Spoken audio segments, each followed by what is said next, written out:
सेवा से सीधे भगवत प्राप्ति है। आप बात समझ लीजिए। बहुत करुणा में युगल सरकार है, मेरे लिए माला बनाई। आपको पता नहीं, जब आप फूल उठाते हैं गुंथन करने के लिए, उसे ग्रथित करते हैं, उसे माला रूप देते हैं, वो उसी समय आपके भाव और आपकी क्रिया दोनों को देख रहे हैं। बहुत पुलक करके उदाहरण करते हैं। जब कैसे जाना कि पुलक कर, वो पुलकित है तो यहां पुलकन आ जाती है। जब यहां पुलकन आती है तो पता है हमारे स्वामी पुलकित है। स्वामी पुलकित है तो साधन नहीं देख। ये घर की दासता है। तो दासता दो प्रकार की होती है। एक बाहर का दास लाया हुआ, जो व्यवस्था उसकी मनोकामना पूर्ति अर्थ आदि के द्वारा। एक होता है घर जाया दास, जिसको पेमेंट से मतलब नहीं होती, अर्थ से नहीं मतलब होती, वो केवल सेवा सुख के लिए ही होता है। अपने स्वामी को प्रसन्न देखकर वो गर्वित होता है, आनंदित होता है। ये जो और सेवाएं करते हैं, ये घर जाए दास नहीं है। कुछ तो बहुत विनोद भरी बात होती है जो सेवा शब्द से ही बहिष्कृत हैं। जैसे, हे प्रभु आप हमारा अमुक काम कर दीजिए, मैं आपको 56 भोग लगाऊंगा। घूस नहीं, जैसे कि साहब आप एक काम कर दीजिए, इतने से ऐसी व्यवस्था आपकी कर देंगे। यह देखो ना, हंसी की बात है कि नहीं। अनंत ब्रह्मांडों का भरण पोषण करने वाले प्रभु को प्रलोभन दे रहा है। अब वो 56 भोग लगाएगा तो ललचा के वो काम पूरा कर देंगे। यह देखो ना कैसा मूढ़ता छाई है। भगवान हमारा ये काम कर दो, आपको इतने रुपए देंगे। ऐसे भी 1,51,000 रुपया चढ़ाएंगे आपके ऊपर। अरे माँ लक्ष्मी चरण चापती रहती बावरे, देने लेने की वहां बात मत कर। घर जाई सेवा की यहां बात हो रही है। यहां बात समझना।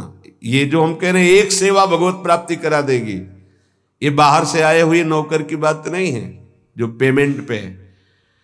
ये तो उपहासास्पद बात है कि भगवान आप हमारा काम कर दो, मैं आपको ऐसा करूं। इसे सेवा न पूजा, इसे नहीं कहिए, ये उपहासास्पद बात है। आप विचार करके देखो तुम्हारी बुद्धि क्या है।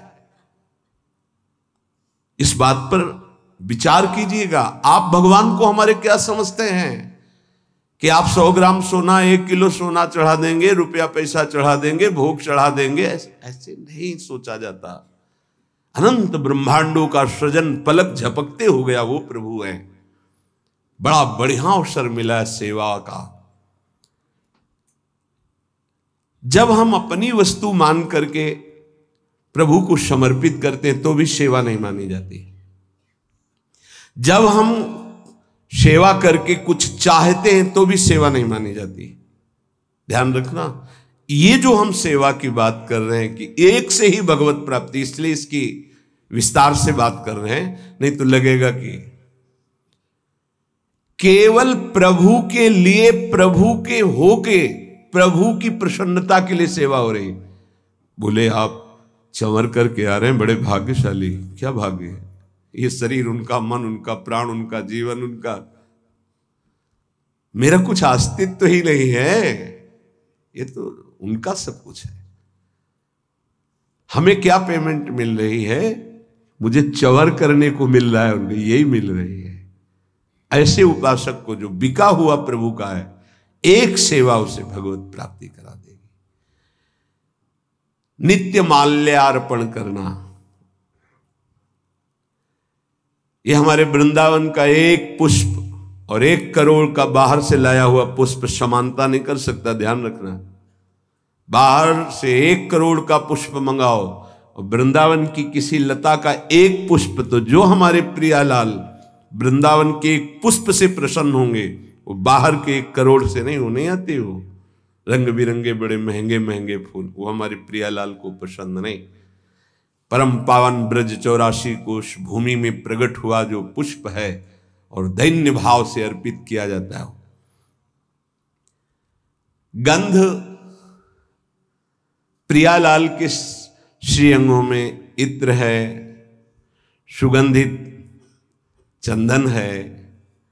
ये जब हम लेप करते हैं कि मेरे स्वामी मेरी स्वामिनी, प्रभु जरा सी बात में आप देखो, ये तो नित्य सेवा है, ये तो प्रियालाल की सेवा है। मथुरा पधारते हैं सरकार, वहां कुबरी उस चंदन की सेवा कंस की करती थी, राज दरबार में चंदन पेश करती। भगवान ने कहा मुझे चंदन देगी, उसकी कोई श्रद्धा नहीं कि वो आकर के भगवान को चंदन लेप करे मेरे स्वामी और प्रणाम न, कुछ नहीं। चंदन कहां ले जा रही है? महाराज कंस के, ये चंदन मुझे देगी। देखा बहुत सुंदर, हाँ तुम पुरुष भूषण हो, बहुत सुंदर हो। चंदन तत्काल भगवान ने श्री चरण का स्पर्श करा के झटका वाला एकदम सीधी सुंदर दिव्य रूप। अब तो पीतांबर पकड़ लिया, कहां जा रहे हो? बोले आएंगे हम आपसे, मिलेंगे आपसे। जब उद्धव जी के साथ गए तो उद्धव जी को वो सर्वाश्चर्य हो रहा था कि ये प्रभु मुनियों के ध्यान में ना आने वाले, इसको ये सौभाग्य मिला, केवल एक बार चंदन लगाने का सौभाग्य। एक दर्जी ने अब सखाओं के जो जैसे कपड़े थे सब वैसे वो काट करके सिल कर बिल्कुल फिट कपड़े में, कुल परंपरागत ऐश्वर्य बढ़ता रहे और अंतिम समय मेरे धाम को आए। सुदामा नाम के माली ने माला धारण करा दी। एक एक बार की सेवा में भगवत प्राप्ति, कुल परंपरागत ऐश्वर्य बढ़ता रहे, ऐसा वो हमारे प्रभु हैं। हमारे प्रभु के भी प्रभु हैं प्रेम, और प्रेम का मूर्तिमान स्वरूप है लाडली। आप कहेंगे प्रभु के प्रभु, हाँ अगर प्रभु को कोई अधीन कर पाया है तो प्रेमाधीन कहा गया प्रभु का, और वो प्रेम का मूर्तिमान स्वरूप हमारी प्रिया जो है। और प्रियालाल दोनों को आपने माला अर्पित की। एक बार माला अर्पित किया तो भागवत में पढ़ के देख, एक बार चंदन अर्पित किया तो आप पढ़ के देख लीजिए, एक बार वस्त्र पोशाक सुधार दी तो आप पढ़ करके देख लीजिए। जबकि किसी विशिष्ट भाव सेवा में नहीं कि वो भावावेश में दास्य भाव, सख्य भाव, कांता भाव, सहचर्य, कोई ऐसे भाव का विशेष। जो नित्य प्रभु को चंदन अर्पित करता है, गंध अर्पित करता है, व्यजन पंखा करता है। बरसाने में लाडली जी की पंखा सेवा में एक बाबा वयोवृद्ध रहते, उनकी टांग में फोड़ा हुआ और उसने कैंसर रूप रख लिया। सेवा से नहीं हटते थे, बहुत कष्ट रहता। तो किसी भगत ने देखा तो कहा कि आप चलो एक बार मथुरा चलना पड़ेगा। वहाँ कहा पंखा सेवा छोड़ के, तो बोले आप जहाँ लाडली जी का मध्याह्न में शयन होगा हम गाड़ी लेके आ जाएंगे, आपको मथुरा ले चलेंगे और आपको सेवा के समय उपस्थित कर देंगे। तो राजी। जब आज डॉक्टर को देखा तो उनका है तो पैर कटेगा, ये ठीक तो होने वाला है नहीं। तो उनका नहीं, फिर हम श्री जी के पास नहीं जा पाएंगे, पंखा नहीं कर पाएंगे। नहीं, हम मरेंगे बस श्री जी के सेवा करते करते, ये सब नहीं कराएंगे, कोई दवा नहीं, हमें छोड़े आप। श्री जी के पास छोड़ दिया पंखा। रात्रि में जब श्री जी शयन करती तो बाहर हो गए। तंद्रा से आई, लाडली जो आई, बाबा तो को कहां पीड़ा है? ऐसे देख बाबा, खड़े होके देख, कोई पीड़ा नहीं तेरे। चेतना आई, खड़े हुए एकदम फिट, कहीं कोई कष्ट नहीं, एकदम कर तुम अकर तुम अन्यथा कर तुम, स्वामिनी की सेवा में जरूरत है। सच्ची मानिए, ये तो उनका लीला विलास है कि पांच भौतिक नाशवान शरीरों की भक्तों में पीड़ा देखी जाती है। वो केवल बाहरी, आंतरिक जो महासुख मिलता है उसको कौन देख पाता है? तांबूल दानम, श्री स्वामिनी जी को ये अपनी सेवा पद्धति में है। भोग पवाया, आचमन कराया और पान की बीड़ी युगल सरकार को अर्पित की। मृदु मधुर पाद संवाहनम, जब हम श्री जी को शयन करा रहे हैं ऊपर से वस्त्रावेष्टित किया, भाव में से बैठ गए, प्रियाजू के चरण चाप रहे, लालजू के चरण चाप। आपको लग रहा है कि खिलवाड़ हो रहा है, इसी से अधीन हो जाएंगे वो। जब एकांत में शांत भाव होकर हृदय से, तो एक दिन देखना आपके ऐसे जो आप कर रहे हैं कि चरण चापने के, उसी में श्री चरण आ जाएंगे। सत्य वस्तु प्रभु है, कोई कल्पना नहीं है। मृदु मृदु पाद संवाहनम, फिर प्रियालाल की हम उत्थापन सेवा करके फिर उनको सुंदर पोशाक, सुंदर माला धारण कराना। ऐसे जो करता रहता है वो महाप्रेमावेश में एक दिन डूब जाता है। महाप्रेमावेश में पुलक शरीर होकर के, देह भाव रहित होकर के वो श्री जी की सखियों में सम्मिलित हो जाता है, राधा दासियों में सम्मिलित। क्या बताया साधन? श्री जी की सेवा परिचर्या। कब ऐसा होगा? कृपा दृष्टिर्दासे हरि हरि कदा श्यान्मयी तयो रिह प्राप्यई कांतम प्रतिदिन मदस्सुर विलप भो।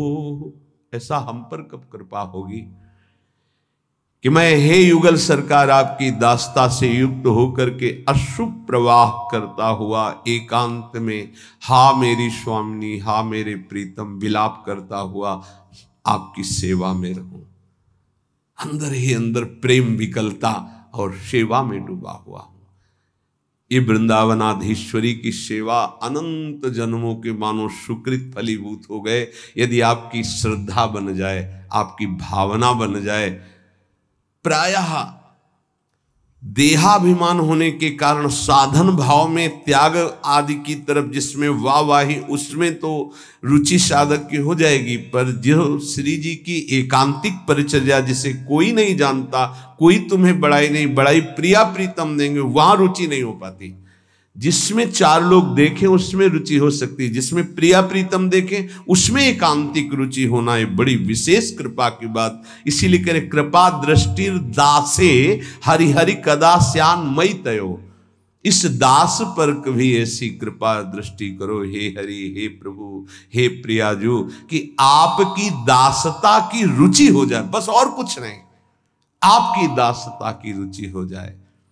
स्वयं आचार्य चरण अपने कर कमल से वृंदावन के वृक्षों से, लताओं से गिरी हुई सूखी लकड़ी बीनते थे और रसोई बनाते थे। एक बार नाहरमल जी आए, उन्होंने देखा कि पूज्य सदगुरुदेव भगवान अपने पीतांबर में लकड़ी बीन रहे हैं।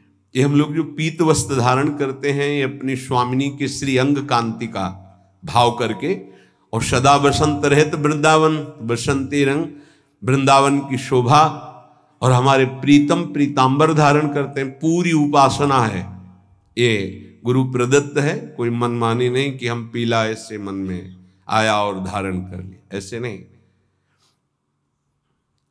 नाहरमल जी ने देखा कि पूज्य आचार्य चरण अपने पीतांबर में लकड़ी ऐसे, लगा मेरे गुरुदेव बहुत धनी मानी। उन्होंने कहा जय जय आप रहने दो नाए, वो हम धीमर को बोल देंगे, वो बीन करके ढेर सारी लकड़ियां जमा कर देगा। आप महाप्रभु ने कहा होश में हो आप, क्या बोल गए? महाप्रभु के हृदय में दुख पहुंचा इस बात से। परम रसिक महापुरुषों की कृपा से मुझे मेरी स्वामिनी की सेवा मिली, और मेरी स्वामिनी की सेवा को आप धीमर से करवाने की बात करते हो। तुम शिष्य हो हमारे, जाओ मैं तुम्हारा त्याग करता हूं, आज के बाद हमारे सामने मत आना। रजोगुण लेकर वृंदावन आते हो, जानते नहीं हो स्वामिनी की सेवा को धीमर से करवाने की बात तुमने कर दी। जब श्री जी ने स्वयं महाप्रभु जी से कहा कि इसका कोई दोष नहीं, आपके सुख के लिए कह रहा, शब्दों में त्रुटि हो गई। अगर कह देते प्रभु आप विराजिए, हम बीन करके एकत्रित, तो कहीं तक बात बहुत उचित थी, पर धीमर से करवाने की बात। जब हरिराम व्यास जी आए, महाप्रभु उस समय बटलोई चढ़ाई हुई थी श्री जी की रसोई अमनिया करने के लिए। सूचना मिली कि कोई बहुत प्रकांड विद्वान दिग्विजयी पंडित ओरछा के राजा के गुरु हरिराम व्यास जी आपसे वार्ता करना चाहते हैं। पहले को आगे महाप्रभु ने बटलोई उतार के रख दी। कहा कि हम प्रश्न तो बाद में करेंगे, पर प्रभु आपने बटलोई क्यों उतार दी? बोले आपसे बात करनी है ना। बोले हाथों का काम है बात करना, हाथों से सेवा करना और मुख से बात करना, तो हाथों का काम हाथों से होने दीजिए और मुख से बात कीजिए। बोले यहां नहीं होता, ये यहां नहीं होता, ये व्यवहार नहीं है, ये प्रेमोपासना है। और तत्काल एक पद की रचना जो श्रीमद चतुरासी जी में, यह जो एक मन बहुत ठौर करी। जरा विचार कीजिएगा किस कोटि का भाव है कि हम मुख से बोल भी नहीं सकते। उस समय जिस समय हम श्री जी की रसोई, तो उसी में पूरा ध्यान मेरी प्रियाजू पाएंगी, हम उस भाव में डूबे हुए। हम तुमसे बात करते हुए ऐसे कि रसोई चढ़ी हुई है, तुझसे बात नहीं, सेवा में नहीं, हमारी प्रियाजू पाएंगे, हम भाव में भर कर डूबे हुए। श्रीपाद कह रहे ऐसा कब हम पर कृपा होगी। बड़ी खास बात पूज्यपाद उड़िया बाबा जी बता रहे, कल इसका बड़ा रसास्वादन हुआ। बाबा कह रहे हैं कि आप जब आचार्य परंपरा से जुड़ते हैं तो उससे विशेष लाभ ये मिलता है कि उस आचार्य परंपरा में जितने उपासना करके सिद्ध हुए महापुरुष, जब आप उनके उपास्य देव और उपासना को स्वीकार करके ईमानदारी से भजन करते हैं, तो जितने सिद्ध महापुरुष उन सबकी कृपा उसको प्राप्त होती, तभी वो बहुत शीघ्र भावदेश को प्राप्त हो जाता है। ये बड़ा आनंददायक वचन मिला। जब हम आचार्य परम, जैसे हम हितजो महाराज जिस आचार्य महाप्रभु हरिवंश चंद्र जी से जुड़े, तो जितने परंपरा में सिद्ध महापुरुष हुए उनको वही मंत्र मिला है, वही उपासना मिली जो हमको कृपा प्रसाद से मिली। तो जब हम अपने उपास्य देव की प्रियता श्री राधा वल्लभ लाल जी की अपने भाव में जितना हमारे अंदर है, हम सेवा शुरू करते हैं, तो सब आचार्य परंपरा, आचार्य से लेकर परंपरागत जितने सिद्ध हैं, सबकी कृपा प्राप्त होती है, जिससे वो उस महान रस को प्राप्त कर पाता है। जितने भगवत स्वरूप हो गए उन सबकी शक्ति उसकी सहायता करती उपासक की, जो आचार्य परंपरा से। इसीलिए आचार्य परंपरा से जुड़ने का बहुत बड़ा महत्व है। मनमानी भजन करने का फल है गुरुदेव की प्राप्ति, जो आचार्य परंपरा से है। ये नवीन कल्पना करके जो छोटे छोटे समुदाय, तो यहां पूज्यपाद बाबा कह रहे हैं कि समुद्रमयी उपासना, ये कोई सरोवरमयी उपासनाएं नहीं होती कि छोटे छोटे, आचार्य परंपरा से होना चाहिए। इसीलिए भगवान आचार्य रूप में अवतरित होते हैं, परंपरा प्रकाशित करते हैं। तो जहां जुड़े वो आचार्य परंपरा से जुड़े। किसी की वाक माधुरी उससे प्रभावित होकर नहीं। पहली बात, शब्द ब्रह्म का ज्ञान और पर ब्रह्म का बोध अत्यंत आवश्यक है जहां हमें जुड़ना है। शब्द ब्रह्म तो वो अपनी अनुभूतियां बता सकता है, पर ब्रह्म उसको अनुभूत है। अगर अनुभूत नहीं, भगवत प्राप्त नहीं, ब्रह्म बोध नहीं, तो क्या बताएगा वो, फिर पकड़ में नहीं आएगी बात नहीं बनेगी। आचार्य परंपरा से गुरुमंत्र उपासना पद्धति करने वाले पर आचार्य परंपरा के समस्त सिद्धों का कृपा प्रसाद प्राप्त होता है। जो तुम्हें मंत्र मिले और उपासना की निष्ठा मिले, उसमें पक्के हो जाओ। पक्के, किसी भी स्थिति में अपना मंत्र छूटना है ना उपासना छूटनी, ये पक्का समझ लो, तब पक्के हो जाओगे। चाहे कोई कितनी भी हमारे सामने निंदा करे, कैसी भी परिस्थिति रख दे, हम मंत्र और अपनी निष्ठा से ना डगमगाए। जैसे सप्तऋषि आकर पार्वती जी से कहते हैं कि तुम्हें महादेव जी में क्या गुण दिखाई दिया और ऐसा ऐसा, पर उनकी निष्ठा, कोटि जन्म लग रगर हमारी, बरऊं शंभु न तरहूं कुमारी। और मंत्र गुरुदेव नारद, तजऊ न नारद कर उपदेशु, आप कहें सतबार महेशु। दोनों बात, मंत्र निष्ठा गुरु वाक्य और उपासना निष्ठा जो इष्ट गुरुदेव ने दिए उनकी उपासना पद्धति सहित। यदि ये दो बात पक्की हो जाए तो हर समय आपकी स्वाभाविक भजन वृत्ति जागृत हो जाएगी। जब तक ये पक्की नहीं होती तभी तक अखंड भजन नहीं होता। अखंड भजन की जो वृत्ति जागृत होती वो ऐसे उपासक पे होती कि विषय भोगों की उपस्थिति में इंद्रियों का विषय भोग ना करने की प्रवृत्ति होना, बिल्कुल नहीं, रुचि नहीं। हर विषय उपस्थित हो और तुम्हारे अंदर भोगने की इच्छा ना हो, उसे कहते हैं भजन की वृत्ति जागृत हुई। नारायण हरि भजन में पांचों न सुहात, विषय भोग निद्रा हंसी जगत प्रीति बहुबात। तो देखो अभी भजन कहाँ है हमारा, कहाँ भजन की वृत्ति है, कहाँ निष्ठा परिपक्व है, कहाँ मंत्राकार वृत्ति है। प्रभु का नाम वांछा कल्पतरु है, फिर उपासक क्यों मांग करता है? मत मांग करो, वो वांछा कल्पतरु, वो देख रहे हैं आपको जो जरूरत है वो अपने आप कर देंगे। गिज्ञाने की मांगने की बिल्कुल जरूरत नहीं।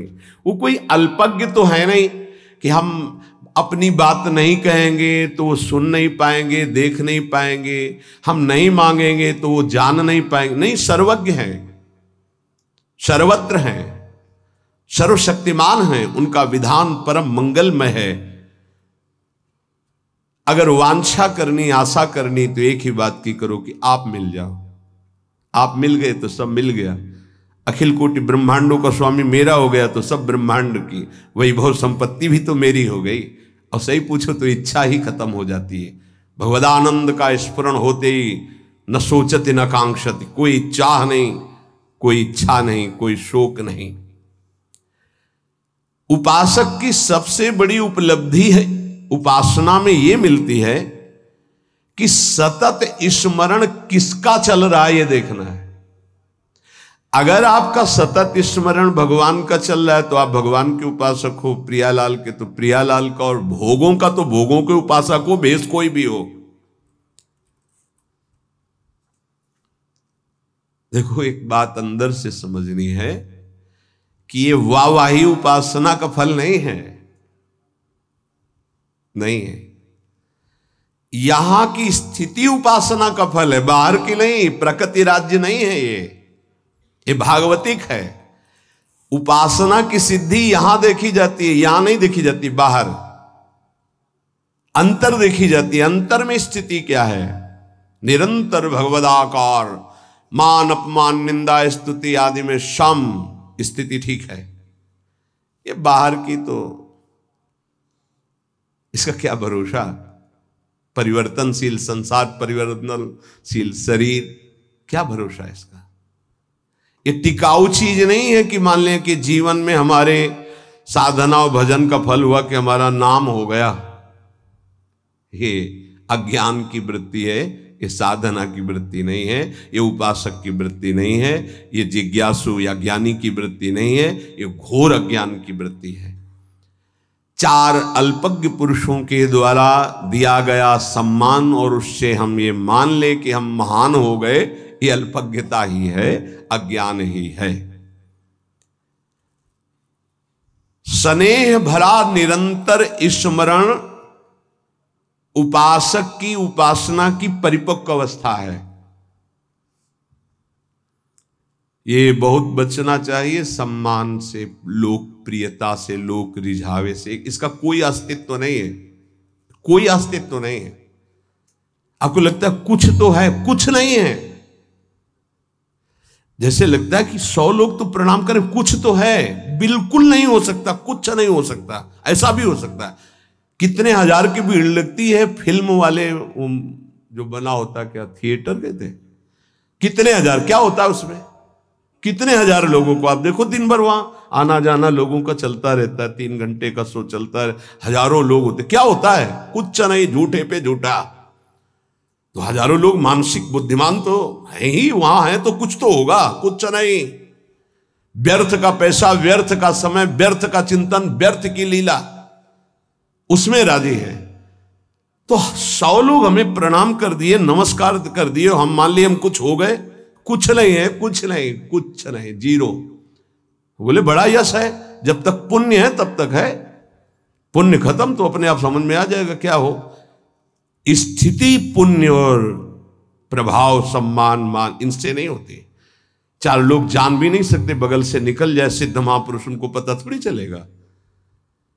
कभी सम्मान और प्रियता को अपनी साधना की स्थिति न समझ ले। साधना की स्थिति स्नेह भरा आराध्य देव का स्मरण और द्वंद्वों में समता, ये प्राप्त हुआ तो साधना का फल मिला। ये सब नहीं, कुछ नहीं भाई, कुछ नहीं, जैसा कह रहे हैं विश्वास करो, कुछ नहीं। चमड़ी और दमड़ी का चमत्कार, पुण्य उसका चमत्कार, चमत्कार यहां का, सिद्ध महापुरुषों का यहां का होता है, हृदय का। लौट कर अपने हृदय में देखो, सम्मान सुख दे रहा है, हां। अपमान बुरा लग रहा है, हां। कुछ नहीं मिला आपको, अध्यात्म का कुछ नहीं मिला, ये तुम्हारे पुण्यों का है खेल। तुम्हारे लिए संसार में कोई निंदा का पात्र है? बोले हां है। कोई प्रशंसा का पात्र है? हां। कुछ नहीं हुआ, तुम्हें कोई ज्ञान नहीं है, कोई तुम्हारे अंदर अध्यात्म नहीं जागृत हुआ। अगर निंदा की जाती तो इस शरीर की, निंदा की जाती तो मन और इंद्रियों की जो विषयगामी है, प्रशंसा की जाती तो सत्य सच्चिदानंद भगवान में स्थिति की, बस। और तो चराचर जगत भ्रम में भटक रहा है, इसकी क्या निंदा, ये सब भगवत स्वरूप खेल हो रहा, त्रिगुण माया का। मनुष्य शरीर बहुत मलिन है, इससे एक ही उज्ज्वलता है भगवत प्राप्ति। सबसे बड़ा लाभ है मनुष्य शरीर का भगवत प्राप्ति। ये नहीं हुआ तो बहुत ही गंदा है, कुछ नहीं। भगवत भजन होके भगवत प्राप्ति नहीं हुई तो इस शरीर की दुर्लभता जो वर्णन की गई है वो भोगों के लिए नहीं है। जब उपासक उपासना में लगता है तो उसको विघ्न डालने के लिए सबसे बड़ा शत्रु खड़ा होता है, जिसका नाम अहंकार है, अभिमान। जहां अभिमान हुआ तो उसका परिचय है कि आप में अभिमान है कि नहीं। जब दूसरों में दोष दर्शन होने लगे तो आप में गुणाभिमान हो चुका है, इसीलिए दूसरों में दोष दर्शन होते हैं। दोष दर्शन करने वाला निंदा करके ही रहेगा, वो दूसरे की निंदा करेगा, दूसरे का अपमान करेगा। उपासना सबसे छोटा बनना सिखाती है, और वो अपने को गुणी मानकर जब दूसरों की निंदा करता है तो उपासना में किया कराया सारा तप सुकृत नष्ट हो जाता है। बहुत ध्यान से इसे सत्संग कहते हैं, जो सत से संग करा दे। उपासक उपासना में देखता रहे कि कहीं किसी बात का अहंकार तो नहीं है, अभिमान तो नहीं बढ़ रहा। वो उसका परिचय यही है, आप निंदा करो या न करो, दूसरों को देख के यदि दोष दर्शन होने लगे तो अपने में गुणाभिमान जागृत हो गया और वो आपको गिराएगा, पक्का गिराएगा। बहुत सावधानी की जरूरत है। तुमको ये नहीं देखना क्या सत्य है क्या असत्य है, तुमको तर्क में नहीं फंसना। तुम्हें जो गुरुजी ने उपासना दी वो परम सत्य है, उसी में चित्त को समर्पित कर दो। जो विषयों से प्रेम करता है वो प्रिया प्रीतम का प्रेमी नहीं होता, जो प्रिया प्रीतम का प्रेमी होता है वो विषयों का प्रेमी नहीं होता। विश्वास करो, ये जीवन केवल प्रभु के प्रेम के लिए प्राप्त हुआ है। अगर हमारे इस जीवन में भगवत प्रेम नहीं हुआ तो कैसा, फिर जीवन का मतलब क्या रहा। प्रेम कहां से प्रकट होता है?